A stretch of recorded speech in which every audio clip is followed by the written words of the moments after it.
আসসালামু আলাইকুম ওরহমতুল্লাহ বরাকাতু। আলহামদুলিল্লাহ ওসসালাতু ওয়াসসালামু আলা রাসূলিল্লাহ বাদ। সুপ্রিয় দর্শক, মহান সৃষ্টিকর্তার থেকে আমাদের প্রতি অনেক বড় একটি নিয়ামত হলো আমাদের মাথার চুল। চুলের মাধ্যমে আমাদের মাথাকে আমরা ঠান্ডা এবং গরম থেকে রক্ষা করতে পারি। এছাড়াও চুলের রয়েছে নানাবিধ উপকারী দিক। চুল মানুষের অন্যতম গুরুত্বপূর্ণ একটি সৌন্দর্যের দিকও বটে। যেসব বিষয় মানুষের ব্যক্তিত্বকে চমৎকারভাবে ফুটিয়ে তোলে, তন্মধ্যে থেকে মাথার চুল এবং চুল রাখার ধরন গুরুত্বপূর্ণ একটি বিষয়।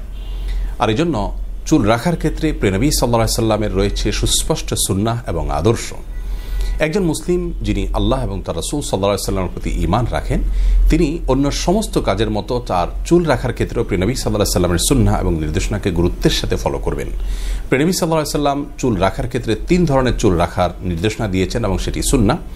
আর এক ধরনের চুল রাখাকে জায়েজ করা হয়েছে ইসলামের শরিয়াতে, আর এক ধরনের চুল রাখার ব্যাপারে নিষেধাজ্ঞা আরোপ করা হয়েছে। যে 3 ধরনের চুল পুরুষদের জন্য রাখার নির্দেশনা রয়েছে এবং সেটি সুন্নাহ, তার মধ্যে থেকে একটা হলো জুম্মা, একটা হলো লিম্মা, একটা হলো ওয়াফরা। ওয়াফরা বলা হয় মাথার চুল স্বাভাবিকভাবে বড় হতে হতে কানের লতি বরাবর যখন হয়ে যায় সেটাকে। আর লিম্মা বলা হয় চুল বড় হতে হতে কানের লতি থেকে কাঁধের মাঝামাঝি পর্যন্ত এসে যখন স্থির হয়, এই সাইজের চুলকে বলা হয় ওয়াফরা। আর জুম্মা বলা হয় যে চুল বড় হতে হতে কাঁধ পর্যন্ত চলে আসে, এটাকে।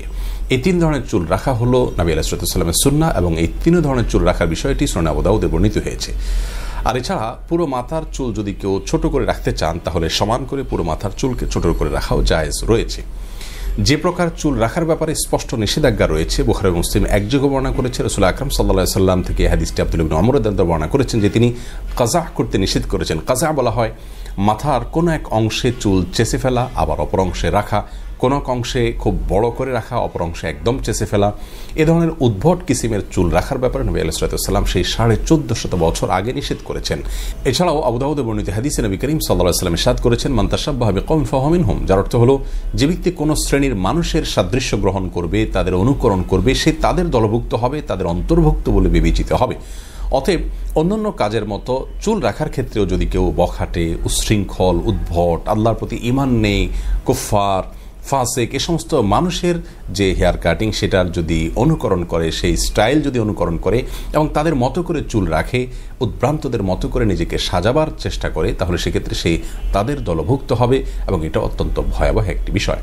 প্রিয় নবী সাল্লাল্লাহু আলাইহি সাল্লামের চুল রাখার যে ধরনের বিবরণ আমরা হাদিসে পাই, তা হলো একেবারে সোজাসুজি, অর্থাৎ তিনি পেছনের দিকে চুল রাখতেন, কখনো মাঝে সিঁথি কাটতেন, আর কখনো শুধু পেছনের দিকে তিনি চুলকে আঁচড়ে রাখতেন। কোথাও বড়, কোথাও ছোট, এ ধরনের উদ্ভট কিসিমের চুল তিনি রাখতেন না। মেয়েদের জন্য চুল রাখার ক্ষেত্রে নবী আলাইহিস সালামের যে সুন্নাহ আমরা পাই, তা হলো তারা সচরাচর বা স্বাভাবিকভাবে তারা চুলকে লম্বা করবেন, বড় করবেন, খোপা বা বেনি তারা বাঁধবেন। তবে চুল চাষা তাদের জন্য সর্বাবস্থা নিষিদ্ধ। এমনকি হজ বা ওমরার পরে পুরুষদের চুল চাষার নির্দেশ থাকলেও নারীরা চুল সামান্য ছোট করবেন, 1 ইঞ্চি 1.5 ইঞ্চি পরিমাণেই। আর উম্মাহাতুল মুমিনিন থেকে মাথার চুল ছোট করার বিষয়টি সহিহ মুসলিম হাদিস দ্বারা প্রমাণিত হয়। অতএব যদি কখনো তারা চুল ছোট করতে চান, তাহলে সেটা করতে পারবেন, কিন্তু করতে গিয়ে কোনো কুফফার নারীর সাথে সাদৃশ্য যেন না হয়, পুরুষের সাথে সাদৃশ্য যেন না হয়, এই বিষয়টি তারা খেয়াল করবেন। অতএব হে যুবক, আমাদের মহান সৃষ্টিকর্তা আল্লাহ রাব্বুল আলামিন বলেছেন, লাকাদ কানা লাকুম ফি রাসূলিল্লাহি উসওয়াতুন হাসানাহ। যার অর্থ হলো ঈমানদারদের জন্য আল্লাহর রাসূলের মাঝে রয়েছে সর্বোত্তম আদর্শ। তিনি আমাদের সর্বোত্তম মডেল, তার স্টাইল হলো আমাদের জন্য সবচেয়ে বেস্ট স্টাইল। অতএব যেমন অন্যান্য ক্ষেত্রের মতো মাথার চুল রাখার ক্ষেত্রেও আসুন নবী করিম সাল্লাল্লাহু আলাইহি সাল্লামের সুন্নাহকে আমরা অনুসরণ করি এবং তিনি যেভাবে চুল রাখতে নিষেধ করেছেন, সেই কাজা পদ্ধতির চুল রাখা, অর্থাৎ মাথার কোনো এক অংশে চুল চেঁচে অপর অংশে চুল রাখা, বা এক এক অংশকে এক এক রকমের করে চুল রাখার যে খেলাফে সুন্নাহ পদ্ধতি রয়েছে, নিষিদ্ধ পদ্ধতি রয়েছে, সে উদ্ভট রকমের চুল রাখা থেকে আমরা নিজেদেরকে হেফাজত রাখি, বেঁচে থাকার চেষ্টা করি। আল্লাহ তাআলা আমাদের সকলকে সুন্নাহ অনুকরণ করে সর্বোত্তম লাইফস্টাইল ধারণ করার তৌফিক দান করুন। আসসালামু আলাইকুম ওয়া রাহমাতুল্লাহি ওয়া বারাকাতুহু।